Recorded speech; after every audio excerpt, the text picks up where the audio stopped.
19 साल की उम्र में जब मैं अपने शहीद पिताजी के टुकड़े घर लाई तो मैं नाराज थी इस देश से।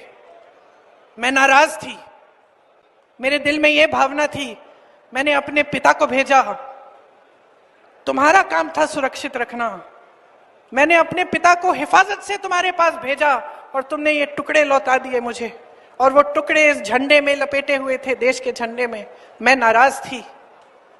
मैं समझती हूं शहादत की का क्या मतलब है। जैसे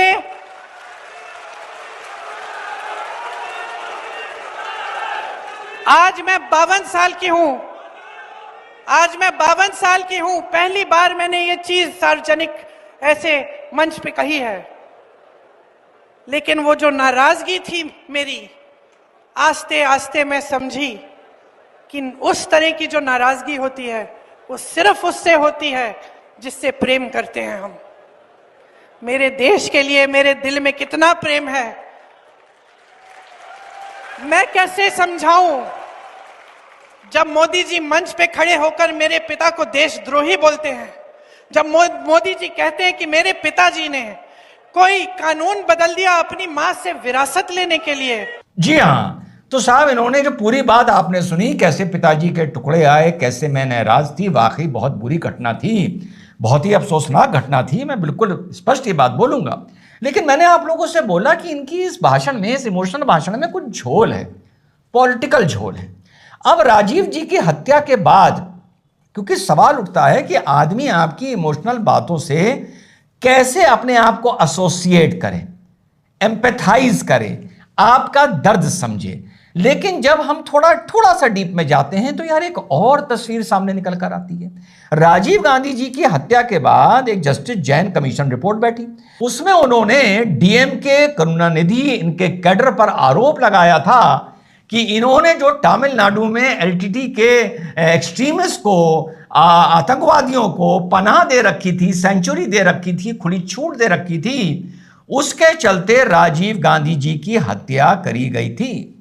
उसके बाद एक इंटरव्यू में करुणानिधि बोलते हैं, Rajiv killers my friends, he is not a terrorist, Prabhakaran is my friend and I am not a terrorist, the chief minister told a TV channel. He also said that the objectives of LTT were legitimate, but it may be using wrong methods. The DMK chief also refused to concede that LTT was a terror organization. Jain's findings are not unexpected, but the explosive confirmation threatens to trigger a chain reaction that would rather shatter reputations, forge realignments, and even bring down the fragile government of Gujral साहब। और यही हुआ 2013 से पहले कांग्रेस ने इस report का बहाना बनाकर डीएमके से अपना समर्थन वापस ले लिया, या यूनाइटेड फ्रंट की गवर्नमेंट से अपना समर्थन वापस ले लिया।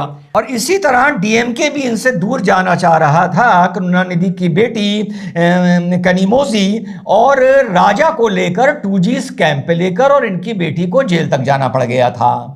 तो ये जो गठबंधन टूटा, ये पॉलिटिकल कारणों से, पॉलिटिकल वजह से टूटा, क्योंकि पूरे दुनिया को और पूरे हिंदुस्तान को यह पता था कि राजीव गांधी जी की हत्या के पीछे डायरेक्टली नहीं तो कम से कम इनडायरेक्टली डीएमके का कैडर का हाथ है और उनका सॉफ्ट कॉर्नर है। और उन्होंने प्रभाकरन को डायरेक्टली अपना फ्रेंड बोला था करुणानिधि ने, और उसको टेररिस्ट मांगने से मना कर दिया था।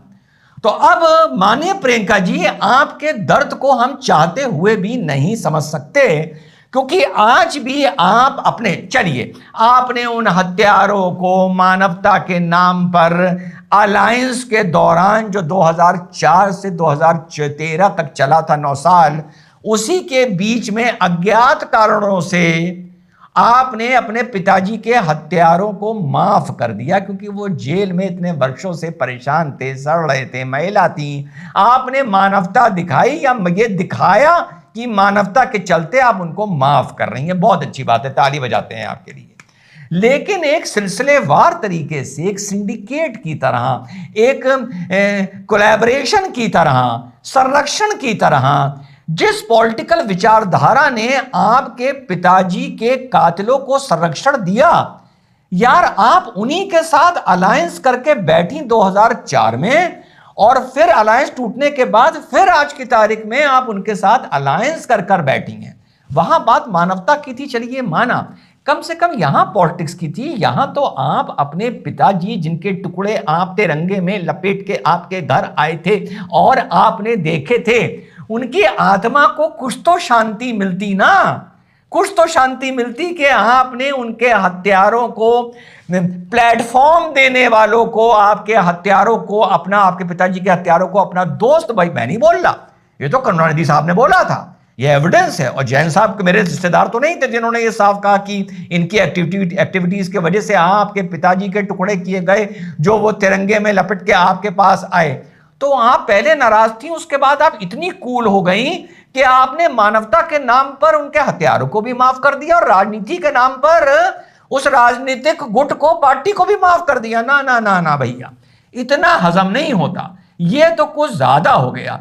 छोटी छोटी बातों में तो आप किसी को माफ करते नहीं हैं, और इतनी बड़ी माफ में आपने डीएमके को माफ कर दिया। नहीं तो आप जो पिताजी की दुहाई दे रही हैं, पूरे घटनाक्रम देखकर ऐसा लग रहा है कि आप ये इमोशनल कार्ड खेल रही हैं अपने पिताजी के नाम पर।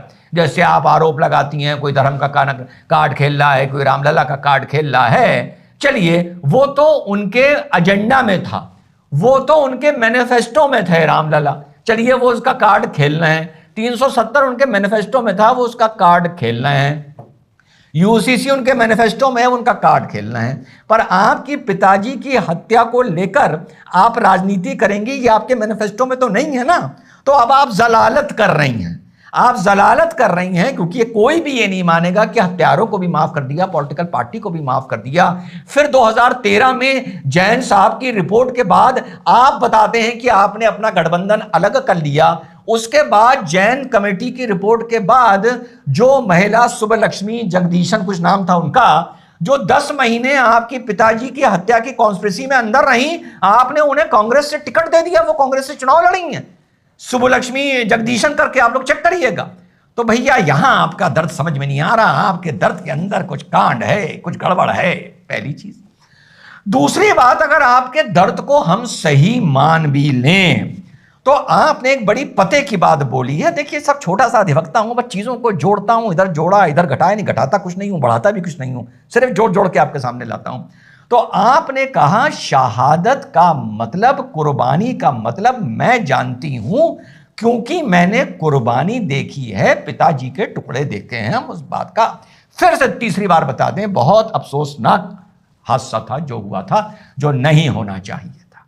पर आप कहती हैं क्योंकि मैंने उसको अनुभव किया है, मुझसे अच्छा कोई नहीं समझ सकता। मान लिया। मोदी जी भी नहीं समझ सकते, ये भी मान लिया, क्योंकि उन्होंने कोई कुर्बानी और शहादत इस तरह से कोई देखी नहीं है अपने घर में, ये भी मान लिया।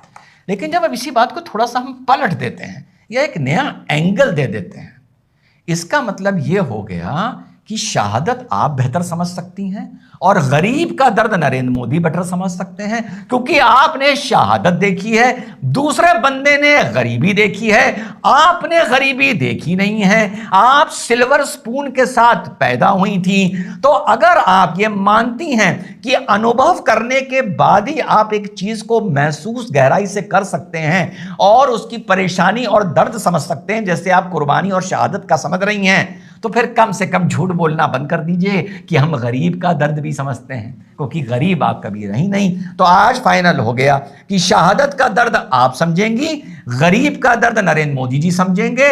नरेंद्र मोदी जी, देखो कितना मैं न्यूट्रल कमेंटेटर हूं यार, मुझे खुद यकीन नहीं होता मैं कितना अच्छा इंसान हूं। नरेंद्र मोदी जी अगर शहादत की बात पर वोट मांगेंगे तो वो गलत है, लेकिन आप अगर गरीबों की दुआई देके वोट मांगेंगे, इसका मतलब आप झूठ बोल रहे हैं। इसीलिए आपकी दादी मां 20 सूत्रीय 25 सूत्रीय कार्यक्रम लाकर, गरीबी हटाओ कार्यक्रम लाकर गरीबी नहीं हटा पाई, क्योंकि आपको गरीबी का दर्द पता ही नहीं था, क्योंकि वो भी सिल्वर स्पून के साथ पैदा हुई।